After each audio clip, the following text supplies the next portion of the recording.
Ya les inicio compartiendo pantalla. Gracias.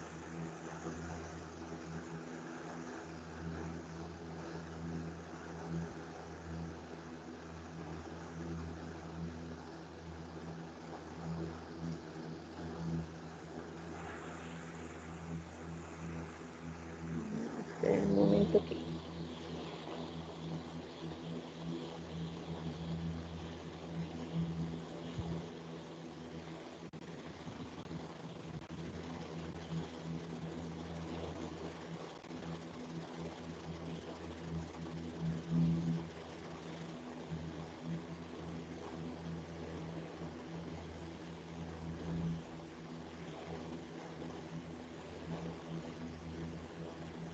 Eso ya lo estamos viendo, ¿sí?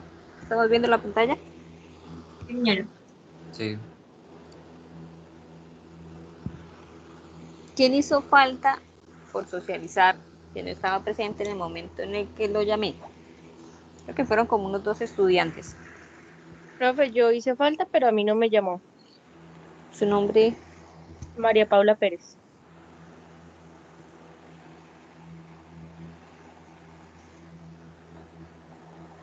¿segura no la llamé?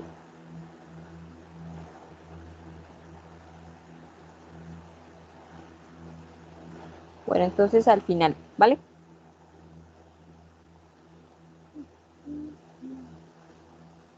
Qué pena, me desconectó, pero no, pues yo no vi mi nombre en el chat. Pues al final trabajamos con usted, ¿sí? Listo, gracias. Entonces, bueno, hablemos de todo el metabolismo de lípidos. Aquí tengo como una generalidad. Hay que recordar que lo vamos a dividir en 2 partes, que es como el catabolismo y el anabolismo. Sin embargo, cuando estemos hablando nos vamos a dar cuenta que una parte de digamos, del catabolismo lleva de pronto a la síntesis, como en el caso de la cetogénesis, de otros compuestos. También quiero, a ver si pueden recordar rápidamente, esta era la imagen que tenía inicialmente cuando hablamos de las generalidades de los lípidos. Recordar qué es la lipogénesis. ¿Alguien tiene una idea rápida? Yo, profe. Ajá. Profe, pues bueno, primero que todo la lipogénesis es muchísimo más activa en situaciones postprandiales. Eh, Precisamente pues por el exceso en este caso pues de ácidos grasos que pues deberían estar ingeridos en la dieta, ¿no? Eso por esa parte. Pues ese que se da en el citosol de las células, si no estoy mal creo que los hepatocitos. El caso es que el objetivo de esto es formar triacilgliceroles mediante glicerol que puede obtenerse desde, por ejemplo, algunos productos de, si no estoy mal, de la glucólisis. Bueno, que puede ser, o sea, el glicerol se puede obtener entonces del glicerol 3-fosfato o la dihidroxiacetona fosfato. Okay. Eh, entonces, pues sé que, o sea, con el glicerol, obviamente para hacer triacilglicerol necesitamos el glicerol y los ácidos grasos. Entonces, esto, claro, profe, pues de esta forma entonces se sintetizan nuevos ácidos grasos y pues todo, pues como le digo, a partir de Es la la unión de ingesta. ambos. ¿Cómo, profe? No le escuché. ¿Qué es la unión de ambos? Exacto. Y entonces, ¿qué es la esterificación? Pues bueno, es que esterificación, si no estoy mal, pues a lo que me suena a mí es a adición de grupos éster, ¿no?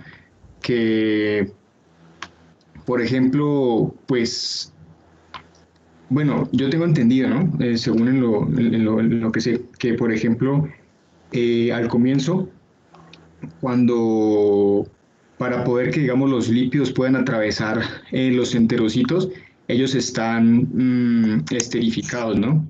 Entonces tienen que pasar, o sea, tienen que degradarse, luego pasar, volver a reensamblarse dentro del enterocito para que entre a circulación. Entonces, yo tengo entendido que, pues, en este caso, a mí, como le digo, o sea, yo creo que es como un tipo de marcaje, no sé, pues, que quizá sepa que está como que, en este caso, pues, hablando de los lípidos, es como si dijéramos que el litio está como listo para, en este caso, ser almacenado. No sé si de pronto, pues, hay algo Sí, decente digamos, ahí. en lo que dijo, hay una cosita y es que la lipogénesis, ¿sí? Es básicamente todo el proceso contrario a la beta oxidación, es decir, es el paso de acetil-CoA hasta la formación de un ácido graso libre. Mientras la esterificación es la parte en la que dijiste que, bueno, era necesario unir un ácido graso, por ejemplo, con glicerol, para formar eso es lo que se llama un éster, que sería la parte de los triacilglicéridos, y eso sí tiene que ver con lo que estás diciendo de almacenamiento, porque ellos sí son los que se almacenan en forma de grasa, así como de forma general, porque cada uno ya empezamos a verlos en detalle. Entonces, otra persona que me colabore con lipólisis, beta-oxidación.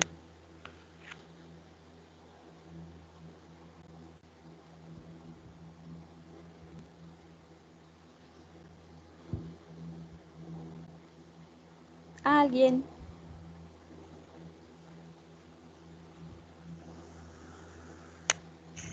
Hola, profe, pues, bueno, si nadie va a hablar, bueno, esperemos a ver si de pronto alguien va a hablar, si no, pues, yo intervengo. Profe, pues lipólisis sería lo contrario a lipogénesis, que sería cuando se necesita esa reserva energética, pues vamos a usar estos recursos de reserva y pues es un proceso, eso es un proceso catabólico para la obtención de energía, en este caso la glucosa que necesitamos. Ambos, lipólisis y beta-oxidación, pero la lipólisis es el rompimiento de los triacilgliceroles, ¿sí? Hasta ácidos grasos libres y glicerol. Después hay que ver más o menos qué va a suceder con esto. Y la beta-oxidación es el proceso de ácidos grasos a acetilcoenzima A, y aquí sí estamos ya enfocados en la producción directa de energía, pero a través de básicamente esas grasas, esos ácidos grasos. Ahora también está la cetogénesis. Aquí podemos señalar otras que vamos a ver si alcanzamos a ver hoy. La cetólisis, síntesis del colesterol. Esas ya serían como síntesis. Esta. La cetogénesis de alguna manera es una síntesis, pero que va como continua a la beta-oxidación. Esto a grandes rasgos. Gracias por los que hablaron. Entonces, cuando uno empieza a hablar del catabolismo de lípidos, y esto era, digamos, en lo que he insistido desde los otros temas, y es que los lípidos tienen muchísima más energía que lo que tienen de pronto los carbohidratos o las proteínas, pese que obviamente los carbohidratos son la principal fuente de energía dentro de la célula. Entonces, un gramo de grasa te presentan más o menos 10 kilocalorías, casi 10 kilocalorías, o sea, un poquito más del doble de lo que puede llegar a representar un gramo de carbohidrato. ¿Ustedes se ven así o se ven así?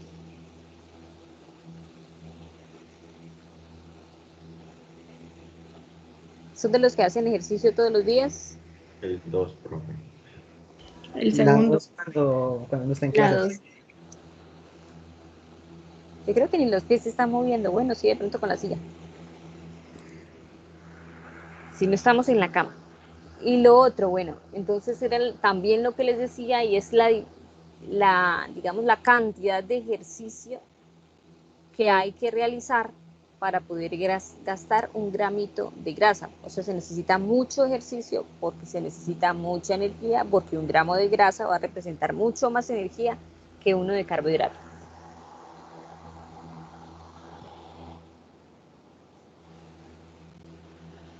En este caso, bueno, para el catabolismo general de lípidos, tenemos que recordar que la acetilcoenzima A pues es como considerada, ya lo vimos cuando vimos todo el metabolismo en general, como la molécula en la que se supone finaliza todo el catabolismo eh,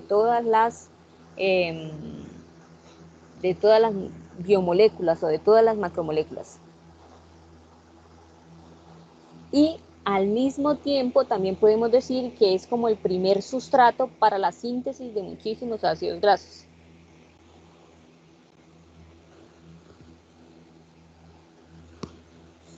De pronto, algo que hay que destacar y es que a diferencia de, por ejemplo, la glucólisis con la gluconeogénesis, la síntesis de ácidos grasos no necesariamente tiene que ser como reacciones inversas para el catabolismo de ácidos grasos. Es decir, ellos, en otras palabras, por ejemplo, la oxidación de los ácidos grasos se dan en la mitocondria, mientras que la síntesis de ácidos grasos se puede dar en el citosol. O sea, son dos reacciones que están ubicados en diferentes posiciones y cada uno va a tener como enzimas separadas. Así sea, en una el proceso sea producir acetil-CoA y en el otro sea a partir del acetil-CoA empezar a producir otra vez los ácidos grasos con los que hicimos catabolismo, en el caso que sea necesario, por supuesto. A esto, a la lipólisis y a la beta-oxidación, podemos llamarle como toda la oxidación básicamente de los ácidos grasos, que siempre van a estar presentes en un proceso que es aeróbico, ¿no? Como todo dentro de la célula. Y en esos procesos pues están involucrados varios intermediarios y obviamente como es un proceso catabólico se van a producir NADH, FADH2, ¿sí? Que son coenzimas que me van a permitir producir ATP. Entonces aquí vamos a ver la lipólisis como un ejemplo, como el primer ejemplo para la construcción o para la destrucción de la macromolécula y empezar a generar acetilcoenzima A, que es nuestra moneda, digamos que es la molécula que va a entrar finalmente al ciclo de Krebs. Entonces observamos los diacilglicéridos y esto de acá es un éster. Esto de acá, esto que tenemos acá, es básicamente un éster. ¿Por qué es un éster? Esta es la posición del carbono, doble enlace oxígeno, oxígeno, R. Entonces nuestro éster, para que lo recuerden, lo voy a hacer en ese sentido, que es el típico en el que se pinta. Eso sería nuestro éster. Y aquí simplemente está en la posición al revés. RO, carbono, doble enlace oxígeno, R y ese sería nuestro R'. Entonces es un éster y es un éster que por hidrólisis, ¿sí? Con ayuda de una enzima como son las lipasas, de características lipasas, pueden destruir este enlace. Se dibujan 3 moléculas de agua porque esas 3 moléculas de agua son las que van a donar a este compuesto los OHs y finalmente los hidrógenos. Es decir, aquí están distribuidas las 3 moléculas de agua. Para retornar a ácidos grasos, esto sería un ácido graso y se llaman libres porque si ve ya no tienen conexión ninguna entre ellos, los únicos que los conectaban era este puente de oxígeno y al romperse, se rompe como por acá, ya no tiene ninguna conexión. Quedan ácidos grasos, por supuesto, de cadena larga, normalmente son de cadena larga, y glicerol. Este es nuestro glicerol. Ustedes recuerdan, bueno, la pregunta de los fosfoglicéridos dentro de la membrana, esto sí es un alcohol, el glicerol o la glicerina. No sé si lograron verla en el laboratorio, es una sustancia espesa, que uno podría decir que no tiene posibilidad para nada, si uno la ve así, pareciera un aceite, de combinarse con agua, pero ella es altamente polar con la presencia de estos 3 OHs. Esto sí es un alcohol, pero cuando nosotros lo combinamos con los ácidos grasos, que son ácidos carboxílicos, lo que van a generar son ésteres. Y esos ésteres son nuestros triacilglicéridos, en este caso particular. Entonces, ¿a dónde entran estos ácidos grasos? A esta ruta que se conoce como, bueno, eso es el ciclo de Krebs. Entra la beta-oxidación, luego entrará, por ejemplo, puede entrar a la cetogénesis o nuestra acetilcoenzima A, también aquí se genera acetilcoenzima A, por supuesto, o puede entrar al ciclo de Krebs. O sea, hay 2 opciones, o que entren al ciclo de Krebs o que entren a hacer cetogénesis. Este glicerol, y a ver si se los amplío un poquito, esta ruta, ¿a qué se les parece?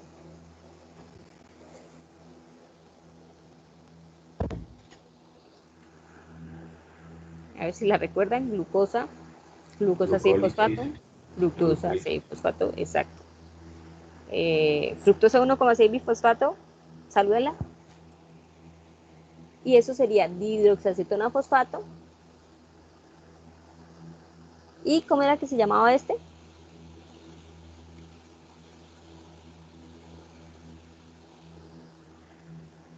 Las P. Ese es Ajá. dice el gliceraldehído 3-fosfato. Gliceraldehído 3-fosfato, que viene, por supuesto, de la molécula de glicerol. Y esas son como las rutas de la lipólisis, que son reacciones sencillas. Que es una reacción sencilla, que es una reacción de hidrólisis, que se hace con ayuda de las lipasas y bueno, cuyo objetivo básicamente es la transformación o el rompimiento de esos ácidos grasos, porque esos ácidos grasos van a tener un fin muy especial, que es la formación de acetilcoenzima A. Listo.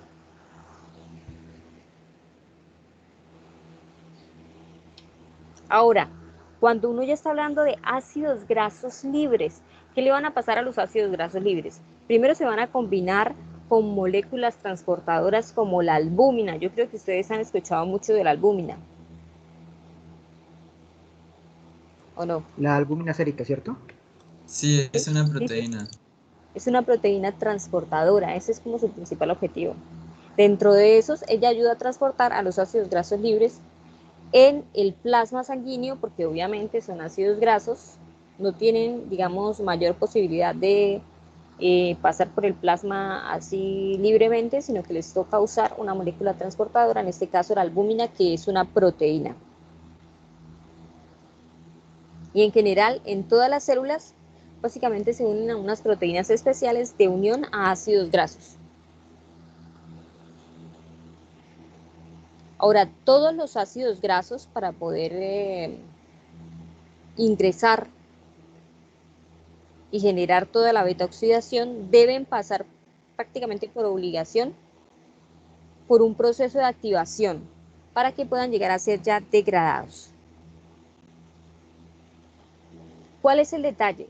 Que el proceso de activación que usan los ácidos grasos van a requerir ATP. Suena extraño porque es un proceso catabólico, pero es digamos, que la energía que va a producir es muchísima comparada con el ATP que ella va a invertir para poderse activar, que esos ácidos grasos van a invertir para poderse activar.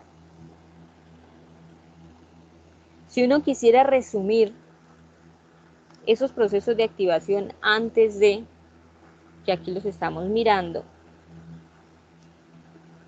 ¿y en dónde iniciamos? ¿Aquí o aquí? ¿Dónde queda la parte externa de este intento de célula?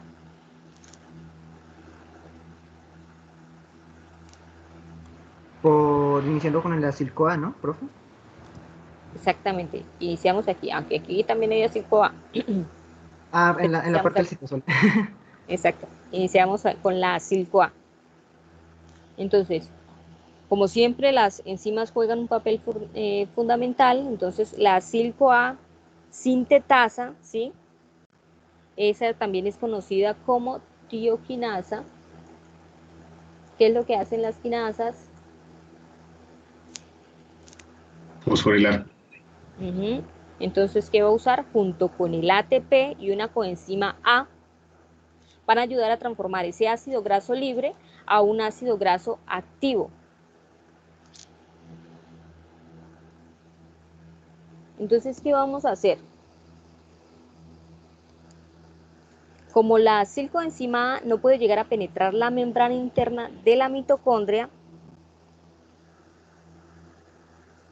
se va a ayudar con algo que se llama la carnitina palmitoiltransferasa 1. Esta es la enzima la carnitina que nos va a ayudar. Entonces, aquí, bueno, hay enzimas, se las voy a poner acá.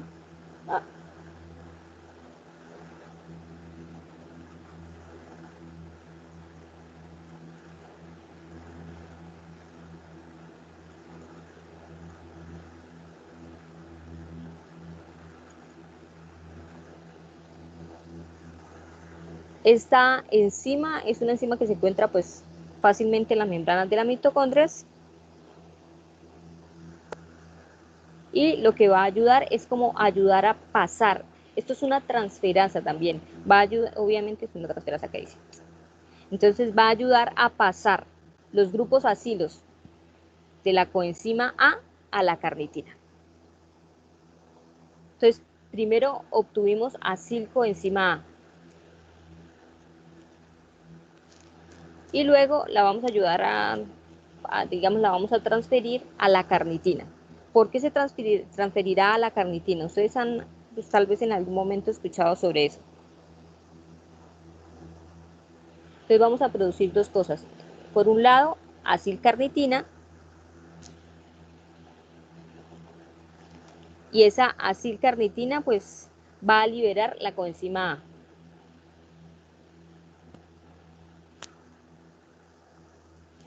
Respecto a mi pregunta, ¿qué piensan? ¿Qué piensan? ¿Por qué es Por lo que necesaria usted, la carnita? ¿Sí? ¿Sí? pues usted había dicho que porque la silcoenzima no puede, no es capaz de atravesar el espacio intermembrana. Uh-huh. ¿Y qué papel viene jugando la carnitina? Como transportador. Como una especie de transportador. Ahora, la acilcarnitina sí va a entrar a la mitocondria, ¿sí? A la membrana interna de la mitocondria, y va a obtener acceso a todas las enzimas, cuando ya esté aquí adentro, del proceso de beta oxidación, que eso es básicamente lo que nos interesa. Eso es una manera de generar como la activación.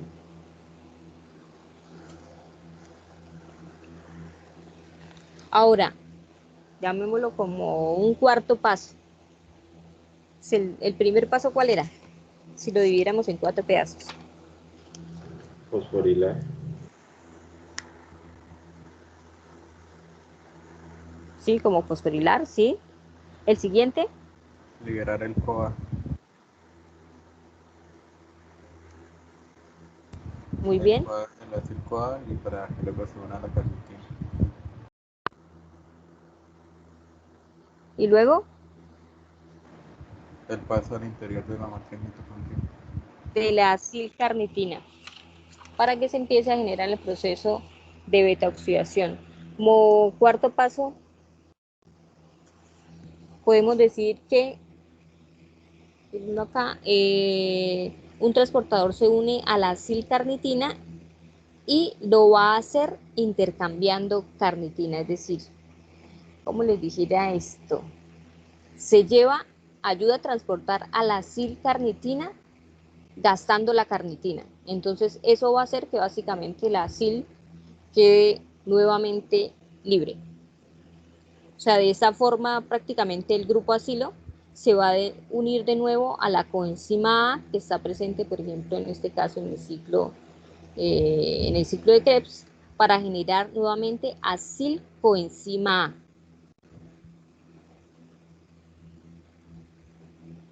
Y esta reacción que está ocurriendo en la parte de acá se va a dar gracias obviamente a otra enzima que se llama carnitina palmitoiltransferasa 2. Ahí tenemos nuestras dos palmitoiltransferasas. Y ayuda a pasar. Recuerden que la palabra acil o el grupo acilo se refiere a los ácidos grasos. A Profe, nuestro qué ácido pena. graso. ¿Sí? ¿Me podría repetir dónde se encuentra la segunda enzima, la carnitina palmitoiltransferasa? No, ella se encuentra en el citosol. La enzima. ¿Eso es lo que me está preguntando? Es que hay palmitoiltransferasa 1 y 2. Estoy preguntando en dónde Esta es encontrarla. la 2, que ya está en el citosol, no, que está dentro de la membrana, dentro de la matriz mitocondrial.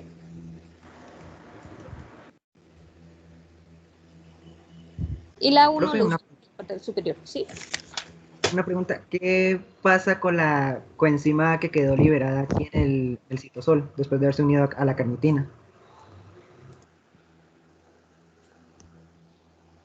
Pues la coenzima A puede entrar a jugar otro papel importante dentro del proceso de de lipólisis.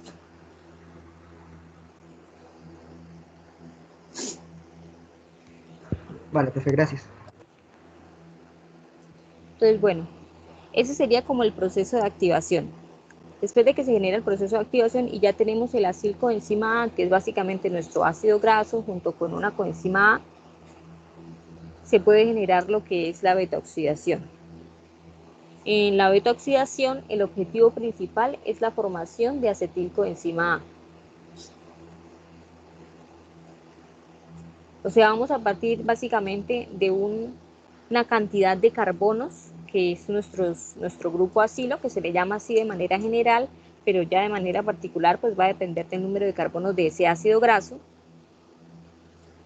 de intentar combinar esta coenzima A y empezar a partir nuestro ácido graso en dos partes, o sea, dividirlo de a 2 carbonos hasta obtener la cantidad de acetilcoenzima A que ustedes necesitan, o que necesita la célula en general. Después de la activación, empezamos, bueno, aquí es básicamente un resumen de lo que estamos trabajando. Entonces, aquí lo dividí básicamente en dos partes. La primera, los ácidos grasos.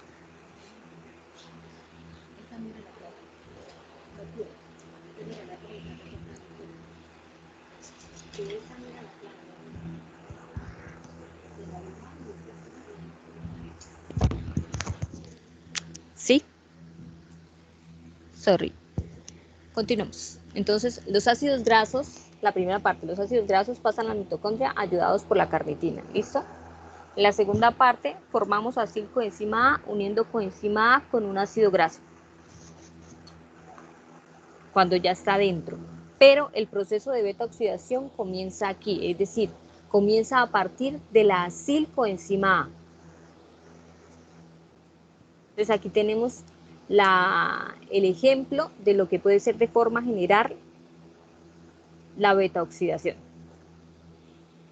Entonces aquí estamos observando que es como que cada 2 carbonos, solamente no tienen carbonos, ¿no? También obviamente tienen oxígenos, etcétera, se van generando moléculas de acetil. Y ahorita vamos mirando lo de las CoA.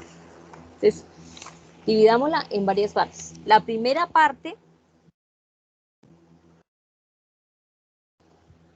las características pues, de esa beta-oxidación serían, obviamente, el objetivo principal es conseguir acetil-CoA. Y esa acetil-CoA, como les decía, o puede entrar al ciclo de Krebs o puede entrar a la cetogénesis. La otra parte que es importante antes de empezar a explicar esto es como recordarles que todo esto se produce principalmente en las células del hígado. Y como veíamos en la parte de atrás, pues básicamente con cada 2 carbonos nosotros podemos generar acetilcoenzima A. Podríamos decir que esto tiene 4 etapas. Y esas 4 etapas se van a repetir para cada 2 carbonos. Entonces lo importante es como entender bien el proceso, obviamente de una etapa, y esto se va a repetir hasta finalizar con la cantidad de carbonos presentes. ¿Cuándo creen ustedes que se da la beta-oxidación? Según lo que hemos hablado. En situaciones de ayuno. En situaciones de ayuno, que eso es como lo más, que se liberan diferentes hormonas. Por ejemplo, esas hormonas son la epinefrina, el cortisol, la disminución pues, de la insulina. O sea, aunque no estén directamente relacionadas con la beta-oxidación, sí son como de manera indirecta, permiten decirle al cuerpo que tan pronto se acabe el glucógeno, es importante que empiece a generar o a hacer beta-oxidación para generar acetilcoenzima A que entra al ciclo de Krebs. Y en ese momento se empiezan a activar las lipasas, pero las lipasas básicamente vienen en el proceso de la lipólisis, donde el triacilglicerol se divide en ácidos grasos libres y en glicerol. O sea, ellos Indirectamente son los que empiezan a activar las lipasas, que son las enzimas que van a empezar a degradar todo el proceso o todos los triacilglicéridos. Y luego, pues sí se empieza todo el proceso de beta-oxidación. Entonces, nuestro primer paso es la deshidrogenación. En la deshidrogenación aquí estoy colocando las dos reacciones, hay que tener en cuenta esto. Lo primero, que se pierden dos hidrógenos, que son los dos hidrógenos presentes aquí y acá. Y al perderse los dos hidrógenos que son tomados por un FAD para convertirlos en FAD de H2, ¿sí? Se va a generar un doble enlace, por supuesto, porque los carbonos no pueden quedar como radicales, ni pueden quedar cargados. Entonces genera el doble enlace. Ese sería el primer proceso, que se llama deshidrogenación. Esto no es tan difícil, realmente es bastante sencillo.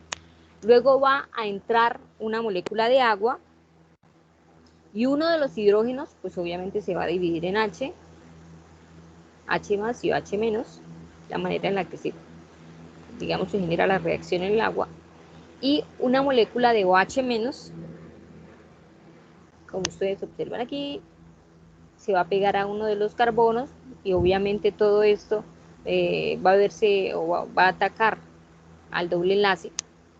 Entonces una molécula de OH menos se genera en uno de los carbonos y otra molécula y otro miembro, otra parte del agua, que es el H más, se va a pegar a otro de los carbonos.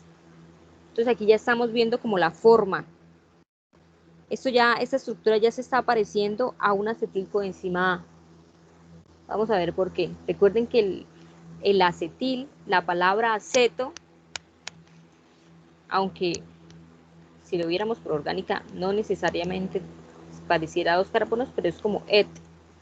Y et proviene de dos carbonos. Así como etanol, ¿sí? Etanamina. Et viene de la palabra aceto. Entonces, por ejemplo, continuemos acá antes. Listo. Esa sería la segunda parte. La tercera parte ya sería la oxidación. Ya tenemos este producto de acá, que ahora va a ser nuestro nuevo reactivo.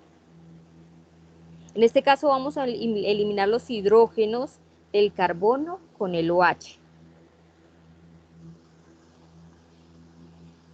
Mírenlos acá. Eliminamos este hidrógeno. ¿Y quién nos ayuda a eliminar este hidrógeno? ¿Quién se lleva este hidrógeno de acá? ¿Y quién se lleva este hidrógeno de acá? Se lo lleva NAT. El NAT. Entonces queda en NAT H más H.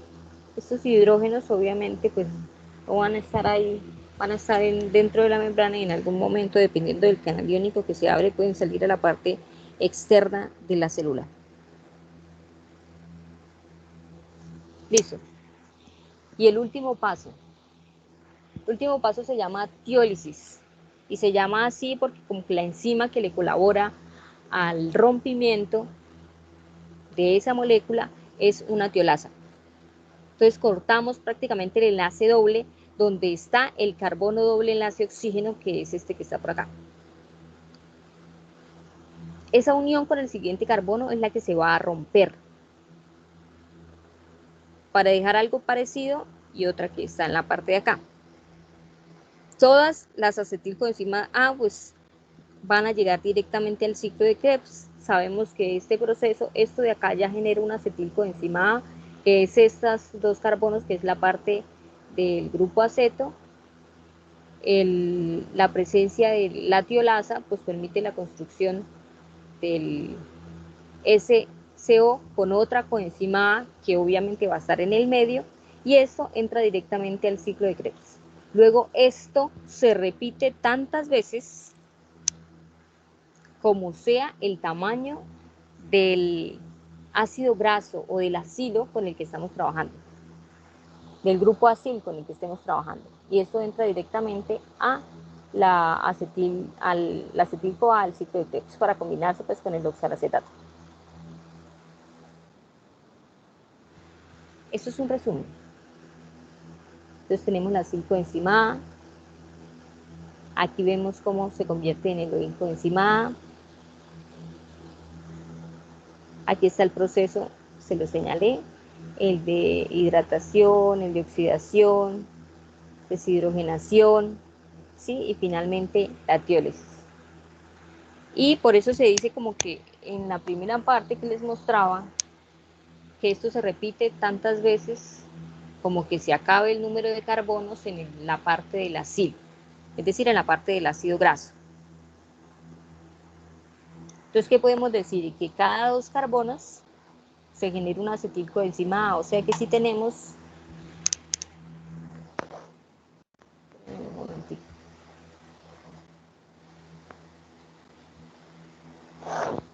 vamos a hacer un pequeño cálculo, es decir, si tenemos, por ejemplo, 20 carbonos,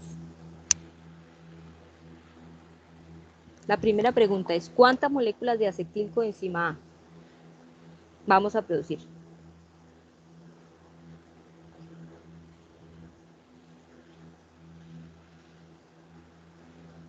Sería el doble, profe. No, no todos al tiempo. Recuerden que es la mitad. Son 10, 10. profe. 10. 10, profe. Profe, yo tengo una pregunta. ¿Sí? En la parte de la tiólisis se forman, son 2 moléculas, ¿sí? Una de acil-CoA y una de acetil-CoA. Sí, vuelve y queda una 5A, porque vuelve y se le pega la coenzima A, que aparece en la parte dentro de la célula. ¿Por qué a partir de 20 carbonos generamos 10 acetilcoenzima A? Porque básicamente dividimos en 2 el número de carbonos, que ese es el número de acetilos, se necesitan 2.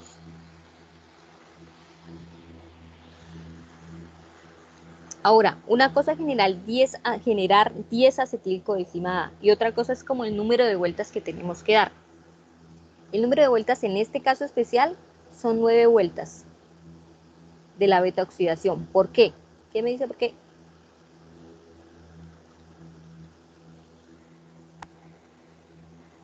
Porque cuando quedan solo 4 carbonos, se hace la novena vuelta y se separan 2 acetilcoa. Sí. Puede hacer otra vuelta. Lo que le dije Para la anteriormente, que al final vamos a tener 4 carbonos, supongamos esto. Ahí CH3. CH3, CH2, supongamos esto. CH2, C,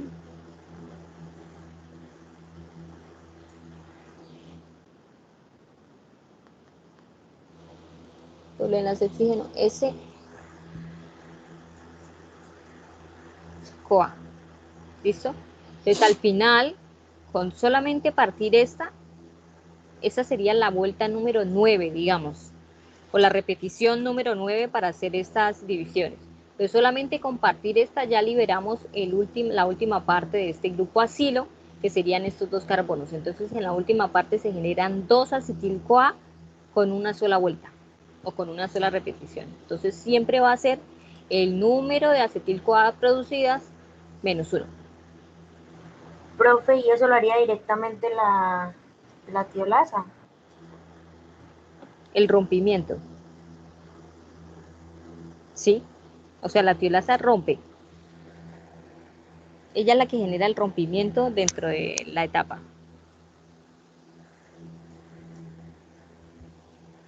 ¿Se refiere al rompimiento?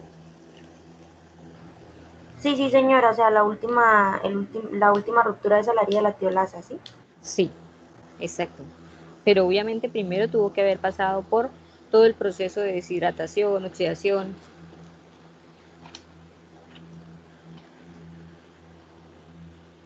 Y deshidrogenación. Y ahora, ¿qué otra cosa podemos calcular de aquí? Es algo que a ustedes les interesa en muchos casos y mirar, por ejemplo, cuántos NADH se obtienen por cada vuelta. ¿Cuántos recuerdan? Por ejemplo, cuando yo rompo uno. En todo el proceso anterior, ¿cuántos NADH se pudieron haber producido? No en todas las 10, no en todas las 9 vueltas, sino en el proceso anterior. Solo uno, ¿cierto? Un NADH. Muy bien, buena memoria. ¿Y cuántos FADH2? 2.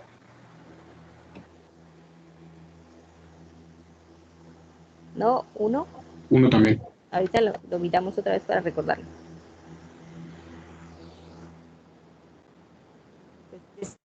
hidrogenación. El FAT es el que se lleva los dos hidrógenos. Hidratación, no ocurre nada. Oxidación, en la oxidación, si el NAT, ¿sí?, se lleva dos hidrógenos, pero él solamente puede sostener uno como NADH, y ya. O sea, obtenemos un NAT y un FAT. Entonces dice uno, entonces, ¿por qué se genera tanta energía? O sea, ¿por qué se dicen que genera tanta energía de pronto comparada con la glucólisis? Ahorita comparamos esto con la glucólisis. Entonces recordemos que prácticamente entre los dos vamos a generar alrededor de 5 ATPs. Pero esto va a depender, esto solamente ocurre en una vuelta, y los ácidos grasos por lo general sí tienen cadenas largas. Los ácidos grasos libres pues son de cadenas largas. Todo el grupo acil es una cadena larga. Entonces, estos 5 ATPs los voy a multiplicar por el número de vueltas que tengo, porque eso va a depender de la cantidad de carbonos, es decir, porque dependiendo del número de vueltas que hice, es las veces que se va a producir el NAT y el FAT. Entonces 9 por 5 sería 45 ATPs. Esto ahora sí va a producir 45 ATPs. Aparte de eso, hay que tener en cuenta que cada uno de los acetil-CoAs producidos, ¿cuántos acetil-CoAs produjimos? 10. 10. Bien. Entonces, cada uno de los acetil-CoA producidos va a generar, ahora sí en el ciclo de Krebs, ¿cuánto genera ella como acetilcoenzima A? Cada una. Por cada acetil-CoA. Entonces serían 6 NADH, 12 FADH. Sí, como NAD y FAT. ¿Y como ATPs? 18 ATPs, 4 ATPs y 12. O sea, 18 ATPs por NAD, 4 ATPs por FAT y por GTP 2 ATP. 12. ¿Sí? Ahí. ¡Ah! No. Ok. 12. ¿Listo? 12 por cada uno por cada acetilcoenzima A. O sea, una sola vuelta produce 12, en otras palabras. Y entonces 10 por 12, 120 ATPs. Más los 45 ATPs que tenía.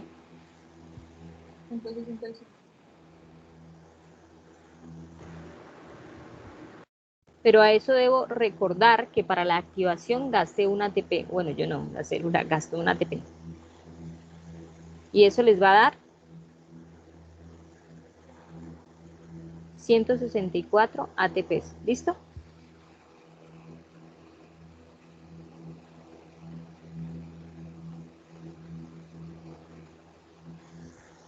O sea, esta es la cantidad de ATPs producidas. Ahora recordemos la glucólisis. Glucólisis. Desde la glucólisis hasta el ciclo de Krebs, ¿cuántos ATP se generan? 2. No, esos son NAT. Eso es lo del parcial, era NAT. Entonces decíamos, pero desde ahí hasta finalizar serían, habíamos dicho 10 NAT y 2 FAT H2, todo, sumado todo. ¿Y esto cuántos ATPs traducen?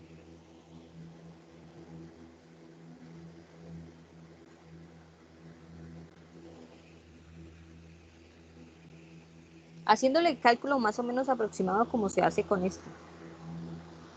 Los NAT serían 30 ATPs y FAT serían 4. Serían 2 FAT, ¿no? Sí, 2. Sí, 4. Por cada FAT se produce 2 ATP y por cada NADH se producen 3 ATP.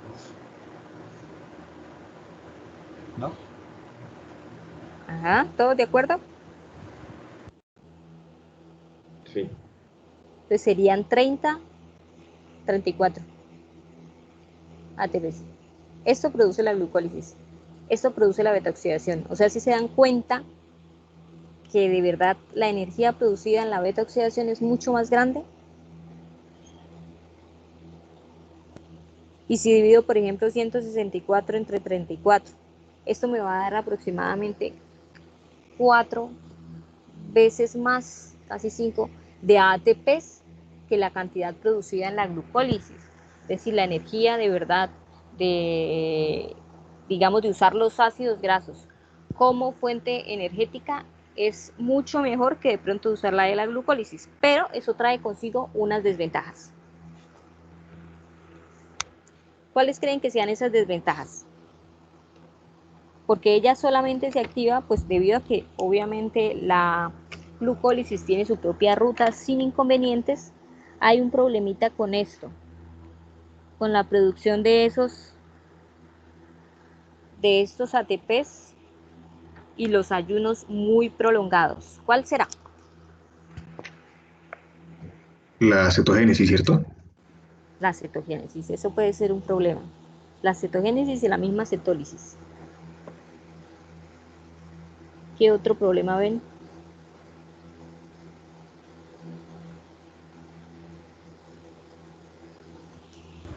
Profe, ¿me podría repetir la pregunta? Que ¿cuál será el problema? O sea, ¿cuál es el problema realmente para la célula si todo el tiempo está usando la beta-oxidación como productor de energía? Profe, ¿podría ser una cetoacidosis? Puede generar, por ejemplo, una cetoacidosis. Y ahorita miramos por qué. Ahora, antes de finalizar aquí con la beta-oxidación, pues tengamos en cuenta que hay otras partes y hay otras células, no necesariamente las del hígado, donde digamos que puede llegar a ocurrir beta-oxidación, pero es una forma modificada. Entonces, por ejemplo, en los peroxisomas, eso es un ejemplo, que ayudan a descomponer los ácidos grasos cuando son de cadena muy larga, con una manera diferente, pero que sigue casi todos los pasitos de la beta-oxidación.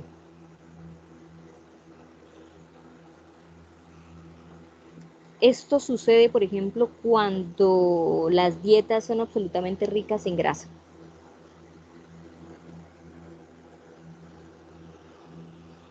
Entonces miremos la cetogénesis. ¿Qué pasa cuando hay una alta cantidad de oxidación de ácidos grasos? Entonces, en este caso, el hígado va a generar unos cuerpos que se llaman cuerpos cetónicos, cuando ya digamos la cantidad es exagerada. En periodos de ayunas extendidos, digamos que puede ocurrir, ¿sí? También puede ocurrir cuando estamos haciendo, digamos, un ejercicio combinado. Eso en realidad es lo ideal, con una dieta pues rica de pronto en grasas, puede suceder, pero no hay generación tanto de cuerpos cetónicos como cuando es un ayuno prolongado. Entonces, cuando hay una dieta, cuando hay una alta cantidad de oxidación de ácidos grasos, lo que se va a producir en el hígado son estos cuerpos cetónicos, conocidos como acetona, acetoacetato y beta-hidroxibutirato.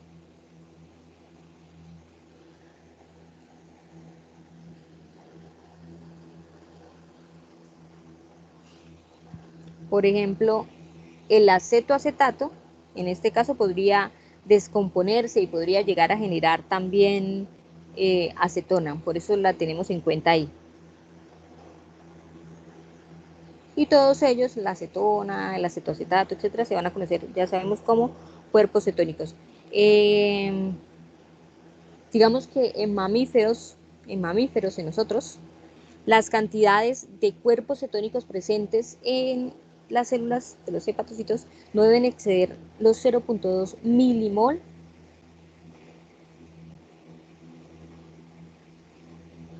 por litro en estas concentraciones. Si la concentración aumenta a más de 0.5 milimol por litro, lo que se va a generar es una acetoacidosis. ¿Qué diferencia hay entre nosotros y otro tipo de especies? Por ejemplo, entre los rumiantes, que yo a veces nombro tanto, que ellos todo el tiempo están produciendo cuerpos cetónicos. porque como yo les decía, los cuerpos cetónicos son entendidos para ellos como los ácidos grasos volátiles, que son productores de las proteínas, para ellos, ¿no? De los ácidos nucleicos, de los mismos carbohidratos y de los mismos lípidos. Hay que tener en cuenta que esto se produce básicamente en las mitocondrias, porque ahí es donde se encuentran las enzimas que van a generar la cetogénesis. Entonces definamos finalmente la cetogénesis como la síntesis de cuerpos cetónicos que ocurren en las mitocondrias, específicamente de los hepatocitos. Y obviamente eso va a ocurrir en situaciones particulares, donde hay periodos de ayunos tan prolongados y se activan hormonas como son la insulina y bueno, las otras que ya había nombrado. Definamos ahora qué es un cuerpo cetónico. Bueno, los cuerpos cetónicos son moléculas que se van a sintetizar todas a partir de la acetilcoenzima A que hemos generado en la beta-oxidación. Ojo, se tienen que generar desde la beta-oxidación. Ocurre o están presentes en las mitocondrias hepáticas, van obviamente a venir del catabolismo de los ácidos grasos. Y en muchos casos pueden ser usadas como fuentes también de energía en diferentes tejidos celulares. Normalmente se sintetizan cuando la glicemia es baja. ¿Listo? Esa es la manera de sintetizarlo. Entonces ya podemos decir, por ejemplo, que en estados de hipoglicemia prolongados o en ayuno prolongado, ya cuando se agotan todas las reservas de glucógeno, como hemos hablado, y cuando no se puede producir gluconeogénesis porque no hay con qué, se van a activar hormonas como el glucagón, la epinefrina, y empiezan a activar otras hormonas como las lipasas. Ese sería como el orden. Primero vamos a hacer beta-oxidación y luego vamos a hacer cetogénesis. Pero siempre en casos no naturales, sino más bien como extremos. Hablemos entonces de la vía de la cetogénesis. Lo primero que va a suceder, y aquí deje el espacio en blanco para escribir,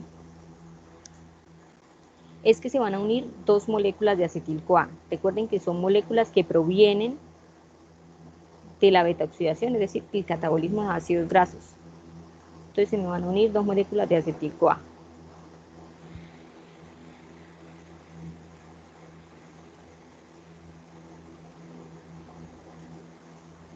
Listo, esas dos moléculas de acetil-CoA se unen y van a formar acetoacetil coenzima A, que simplemente que ahora tiene 4 carbonos, paso de tener 2 y 2 a tener 4 carbonos. Entonces esta es la acetoacetil coenzima A. ¿Quién hace esta reacción? Es una enzima que se llama tiolasa, la conocida tiolasa. ¿Qué tiene en particular esto? Si lo notan, se pierde un coenzima A, para que solamente quede acetoacetil coenzima A.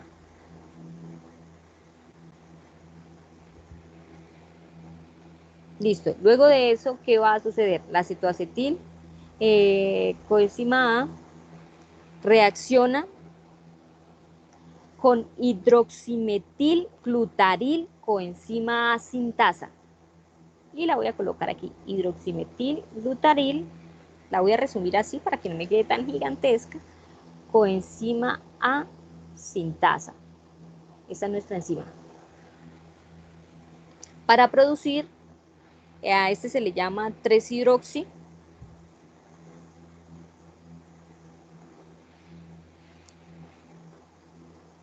metil, glutaril, coenzima A. ¿Listo? Esta molécula ya es una molécula de 6 carbonos. O sea, ya pasamos de 4 a 6 carbonos. Le hemos añadido 2 carbonos más. Luego, con ayuda de la hidroximetilbutaril, coenzima liasa, HMGCOA, pero liasa. ¿Qué era lo que hacían las liasas?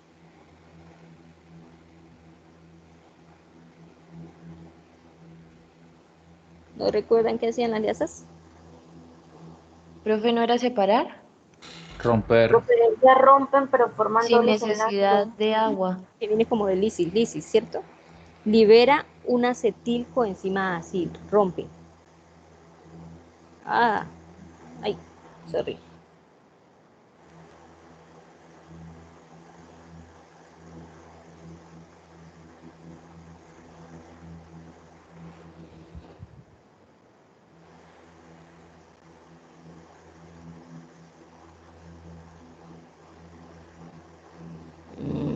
Libera un acetilcoenzima A, o sea, queda libre un acetilcoenzima A.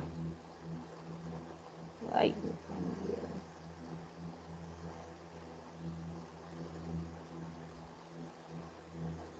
listo. Después de liberar el acetilcoenzima A, pues ya no vamos a tener esta palabra CoA ahí metida todo el tiempo, sino vamos a generar acetoacetato.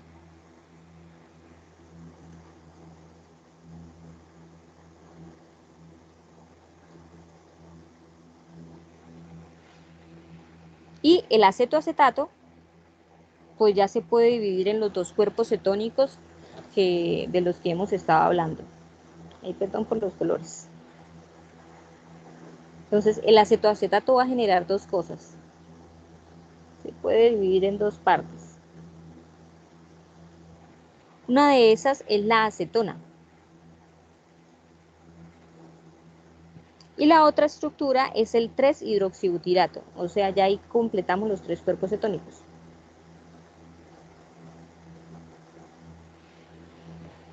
Todo esto prácticamente era para quitarle el acetilcoenzima A. Entonces, para pasar de acetoacetato a 3-hidroxibutirato, vamos a gastar un NAT. Un NADH. Y se va a transformar en NAD+. O sea, genera un gasto energético.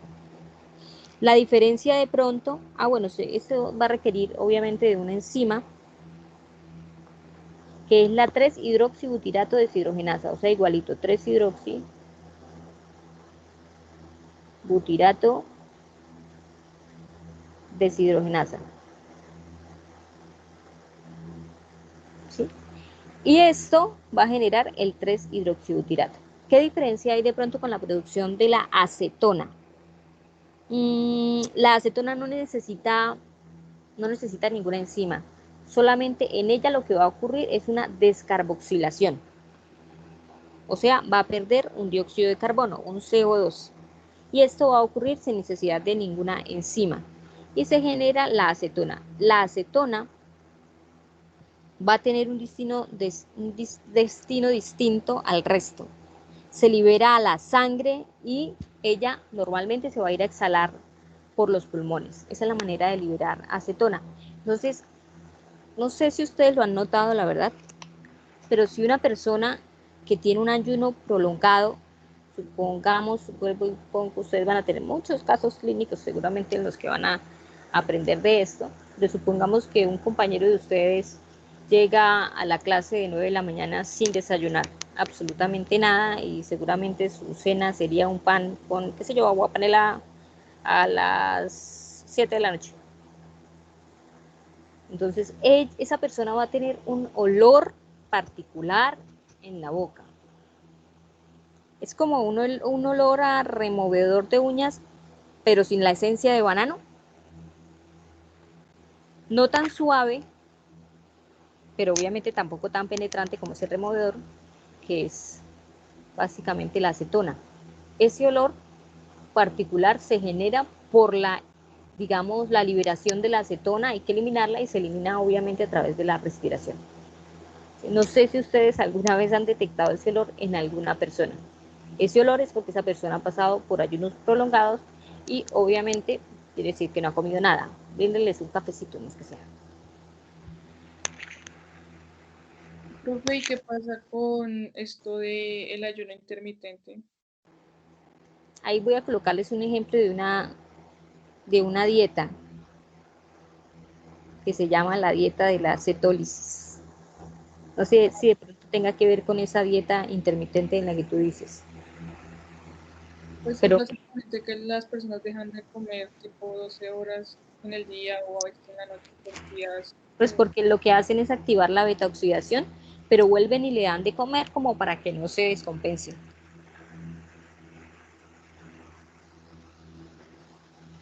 Yo había oído algo similar que era sobre la dieta keto, que es comer cero carbohidratos y activaba Ceto, esta vía cetogénica. ceto, la Ajá. dieta ceto, esa es la que vamos a hablar, pero un poquito de eso.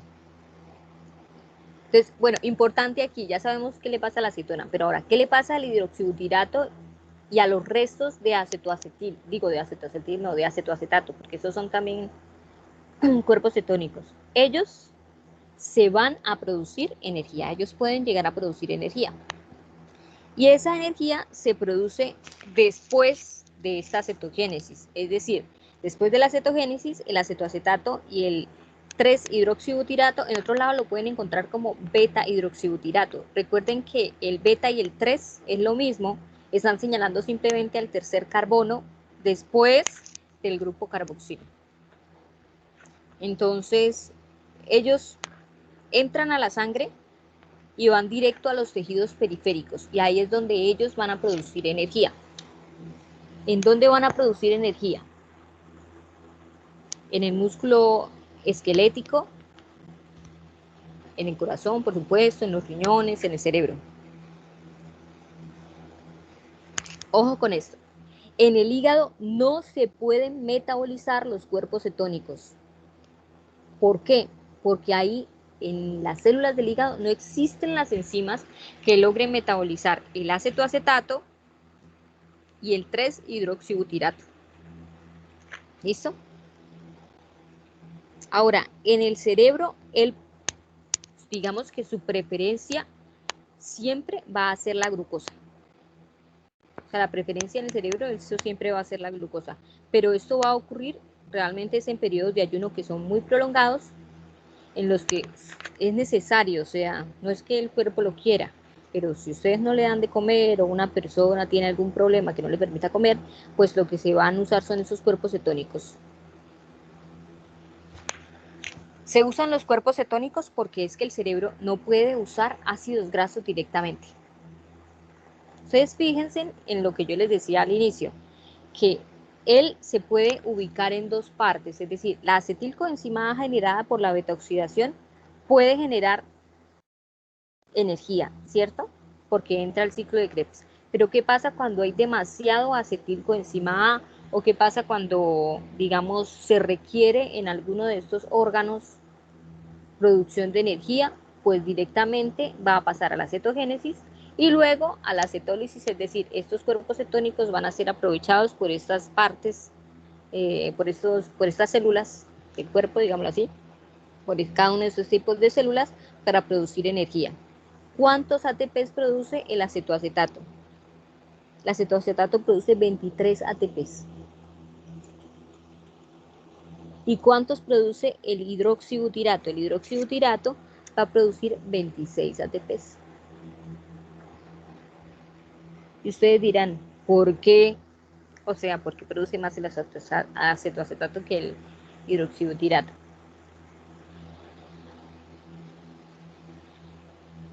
Ahorita lo miramos. Entonces, aquí está la vía de la cetólisis, que es casi que una vía contraria. Entonces voy a hacerlo al revés.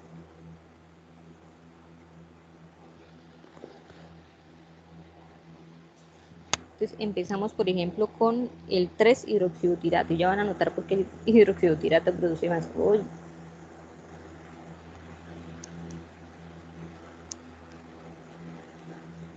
Entonces tenemos el 3-hidroxibutirato. ¿Listo? El 3-hidroxibutirato genera un NADH. Pasa de NAD más a NADH. con ayuda de la enzima 3-hidroxibutirato deshidrogenasa. Lo voy a resumir así, hidroxibutirato, ay, disculpen, esa no es el resumen, pero hidroxibutirato deshidrogenasa.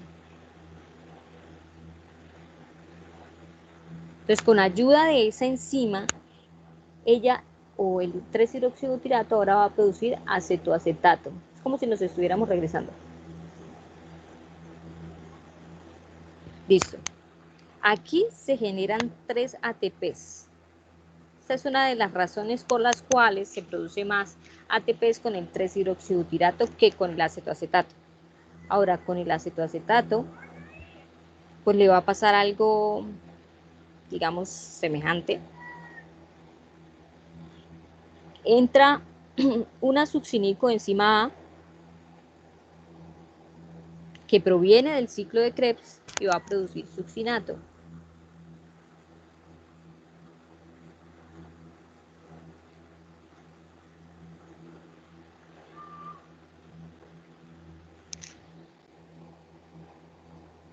Para poder entrar o para que pueda, digamos, ser usada, se van a generar un gasto de GTP, y recuerden que GTP también puede ser usado como si fuera el ATP sin problemas. Y esto va a generar acetoacetilcoenzima A.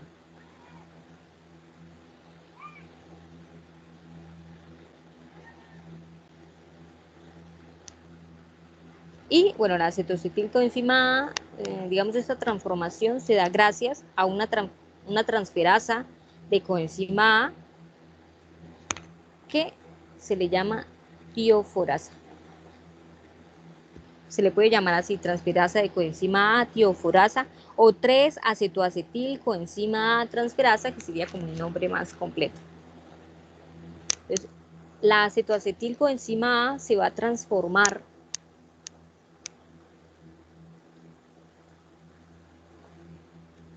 en 2 moléculas, o se va a dividir, perdón, en 2 moléculas de acetil-CoA. Y esto ya puede entrar al ciclo de Krebs para producir energía. Eso se da gracias a las tiolasas. O entra una tiolasa. ¿Listo? ¿Cuántas en el ciclo de Krebs? Ya sabemos que una acetilcoenzima A produce 12 ATPs. Otra acetilcoenzima A también produce 12 ATPs. Y si hacemos la cuenta total entre el acetoacetato y los 12 ATP serían 24 ATPs menos el ATP que gastó para el GTP, que es lo mismo que gastó para la succinilcoenzima A, generaría 23 ATPs para el acetoacetato, para ese cuerpo cetónico. Y para el 3-hidroxibutirato es lo mismo, o sea, 12 más 12, quedaría 24, menos 1 que gastó, más los 3 que se generaron con este NADH. O sea que él tiene 26. Ahí, 26 ATPs. Eso sería para el 3-hidroxibutirato. ¿Listo? Esas dos rutas muy difíciles o bien. Bien, profe. La anterior está Al un poco más momento larga, bien. pero esta está bien. Es como la misma, pero casi contraria. Y eso que, como les decía, no en todos los casos ocurre que sean totalmente contrarias. Ahora, lo que ustedes me hablaban, eso se llama una dieta cetogénica. Y ahí tienen los principales autores. Entonces, en una dieta normal, más o menos, los carbohidratos, ¿sí?, deben ofrecer entre el 40 y el 60% de las calorías que se consuman al día. Mientras en este tipo de dieta que se llama cetogénica, los carbohidratos solamente deben corresponder al 10%. Es decir, no se deja de consumir carbohidratos, pero la cantidad que se consume es muy, muy pequeña. O sea, se debe consumir 10% o menos del 10%. ¿En qué se basa la dieta? La dieta se basa en alimentos ricos en grasas, mírelas, y proteínas, como obviamente los conocemos, las carnes, los huevos, los lácteos, pescados, mariscos, los frutos secos, las semillas, los aceites vegetales, obviamente nada de grasas saturadas, porque si se van a ir a comer la hamburguesa sin pan, pues está como berraco. Esa no es la idea de la dieta cetogénica. Es muy rigurosa y lo que hace es como simular tiempos de ayuno en el cuerpo que hace que se active la beta-oxidación, toda la lipólisis, pues lo que se activen las lipasas para que empiecen a destruir las grasas, los triacilglicéridos que están acumulados en algunas partes de la célula. ¿Cuáles son los beneficios de pronto de la dieta cetogénica? Que permiten perder peso. Otro beneficio que ustedes me van a averiguar es que se usa mucho para los tratamientos epilépticos. Me van a averiguar por qué. ¿Listo?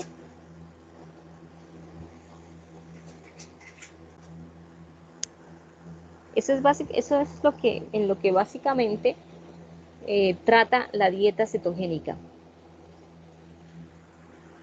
Ahora, eso es una cosa y la otra cosa son las posibles, digamos, patologías que se pueden presentar. Les voy a mostrar algunas patologías, entre ellos digamos, las que 3 más o menos que les voy a nombrar son patologías que son génicas, es decir, ya vienen con el paquete, ya vienen con cada una de las personas. Se generan en algún gen y se desarrollan de esa manera. Entonces, la primera es la deficiencia de carnitina. Ustedes saben que la carnitina es como el acarreador, el que lleva, el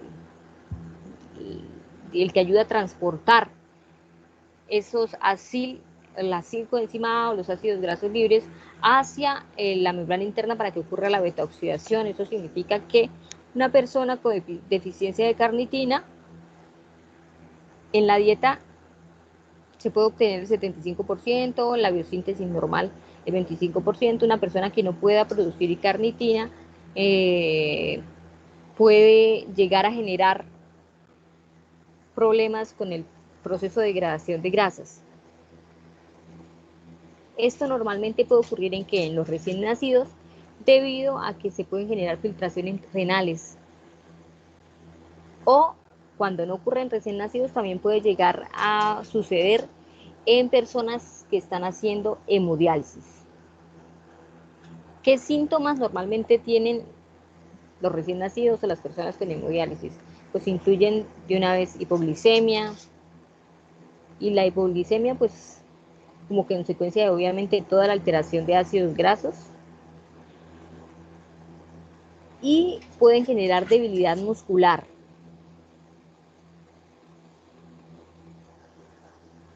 Digamos que para el tratamiento, lo que se debe hacer con este tipo de personas, pues aparte obviamente administrar algunos fármacos, es evitar el ayuno. Esas personas no pueden estar en ayuno en ningún momento. Y les dan una dieta con suplemento de triglicéridos de cadena más corta, que sí se pueden degradar dentro de la beta-oxidación, pero que no tienen necesidad de carnitina, es decir, que ellos pueden pasar con mayor facilidad o necesitan otro acarreador. Y deben evitar totalmente el consumo de ácidos grasos de cadena larga. Entonces, en este caso, recuerden que lo que pasa con ellos es que el transportador de ellos es defectuoso, es decir, la carnitina no les sirve. Por ejemplo, cuando los bebés nacen con eso, dentro de las primeras 48 horas de vida, presentan inmediatamente como baja cantidad de glucosa en sangre y altísimos niveles de cuerpos cetónicos y de amoníaco, que por supuesto son tóxicos, lo que hace como que se agrande el corazón y que se generen arritmias cardíacas. También se pueden generar, por ejemplo, problemas neurológicos, convulsiones, ¿sí? Y retraso en el desarrollo del infante. ¿Esta enfermedad la han escuchado alguna vez? Se da porque esta plantica de acá, este fruto de acá, digamos, se come cuando está verde.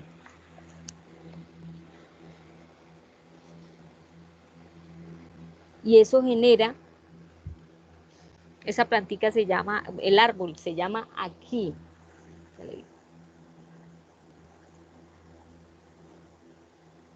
Se come cuando está verde y va a generar una toxina. Esa toxina particular lo que va a generar es como una inactivación de la coenzima A deshidrogenasa, que es una de las enzimas importantes, va a inhibir la beta-oxidación y va a generar hipoglicemia.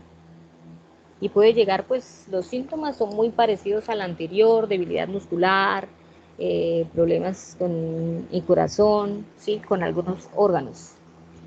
Aquí también les tengo otro, la enfermedad de Rezkun. Todos obviamente son problemas que fueron heredados. Este también se conoce como una enfermedad leucodistrófica y genera como un desorden neurológico que se da por la acumulación de un ácido particular, que es el ácido fitánico, que se encuentra en lácteos y en la carne de todos los rumiantes, es decir, de la vaca y básicamente de todo lo que consumimos con frecuencia. Entonces digamos que no tienen esas personas la capacidad o las enzimas para degradar ese tipo de sustancias, y lo que hace es acumularse y genera, son efectos y problemas en el desarrollo del niño. Y de la cetoacidosis. ¿Por qué se genera la cetoacidosis?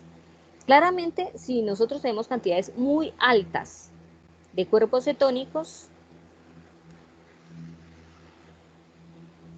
¿qué creen que puede pasar?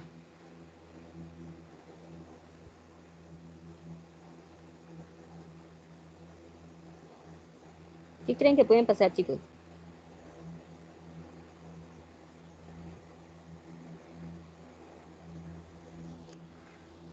Y hay algo que deben distinguir: cetoacidosis una cosa, cetogénesis, no la vayan a confundir, cetólisis otra cosa, y lo que puede generar es cetosis. ¿Qué es la cetosis? Háganle una oración a San Google.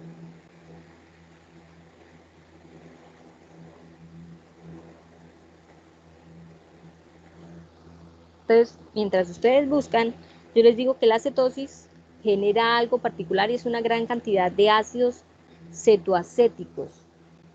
Cuando uno dice, por ejemplo, 3-hidroxibutirato y, por ejemplo, dice acetoacetato, ¿sí? Ese ato es la terminación de lo que pareciera una sal. Pero si a ese ato le coloco un oxígeno al lado, ya se convierte en ácido D. Y la presencia y la gran cantidad de ácido, ¿sí?, es lo que puede llegar a generar la cetoacidosis, porque hay presencia en la sangre.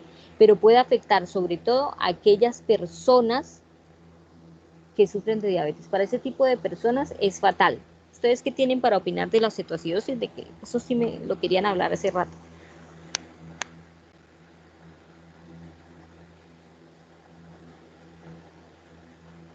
Hello.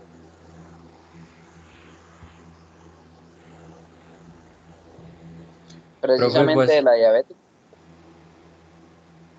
¿Cómo? Precisamente de la cetoacidosis diabética. Sí, tiene que ver, claro, con la cetoacidosis diabética, de que son los más afectados.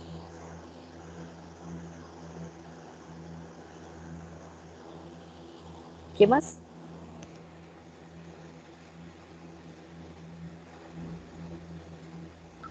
Más que todo es como el cambio de pH que tiene la sangre, ¿no? Y eso pues a su vez genera como cetonas y pues es como de base dado por la insuficiencia de la insulina en sangre, que pues posteriormente hace que la sangre entre en un proceso como de descompensación del pH, genera que vuelva como más ácida.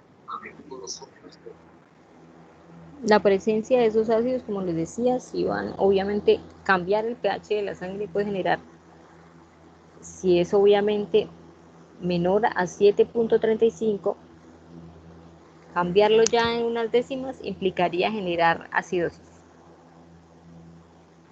Pues, Esas son unas, profe, ¿sí? en cuanto a la cetoacidosis, va a haber una respiración más agitada por un intento de compensar el exceso de estos ácidos en la sangre para intentar liberar más CO2. Sin embargo, Otra cosa, los buffers del cuerpo, los buffers que hay en el cuerpo no van a ser suficientes para controlar la cantidad de moléculas ácidas que se están generando, ¿sí? sí, también pues a intentar expulsar por medio de la orina, pues una manera de saber eso es revisar cuánto los cuerpos cetónicos en orina, ya que el riñón pues también hace su protagonismo en esto para intentar eliminar eso en sangre. También estaban pensando en que si se podría generar algún tipo de desorden en el cerebro, porque cuando es una pregunta, o sea, como nos está diciendo que el cerebro es uno de los que usa la cetólisis para generar energía, puede ser que el cerebro en estos momentos use también esos cuerpos cetónicos y se llegan a acumular ahí. Pues en realidad lo usas en periodos de ayuno, por eso se debe evitar en este tipo de personas que existan periodos de ayuno prolongado porque puede ser muy peligroso. O sea que eso sí puede suceder que por los cuerpos cetónicos en el cerebro pueden llegar a cargar un desorden neurológico. Bueno, pues aquello de lo del desorden neurológico habría que ver, porque es que el cerebro usa como principal fuente de energía es la glucosa. Entonces, en este tipo de personas que han sido diagnosticadas deben mantener una cierta dieta, que ustedes la conocen bien, porque además, pues ellos obviamente deben mantener cierta cantidad de glucosa en la sangre. No puede ser superior a lo que es el límite permitido para ellos. Pero de ahí a que pueda llegar a generar desórdenes neurológicos, pues sería algo parecido como a la enfermedad de Reszkum, pero no afecta directamente o no necesariamente a la parte cerebral. Puede que en casos extremos hasta sí, pero se supone que son personas que deberían estar controladas. Con esto terminamos el día de hoy y les agradezco que se queden conmigo las personas a las que no les entrego notas, a la que salté y el que nunca contestó.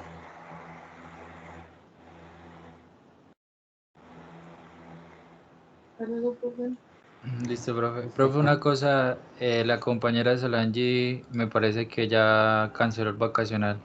Sí, ella se comunicó conmigo y lo Bueno. canceló. Listo, profe. Listo, gracias. Profesor, luego, buena tarde. Chao. Gracias, profe. Chao. Gracias. Gracias, Chao. Profe. profe, gracias. Chao, chao.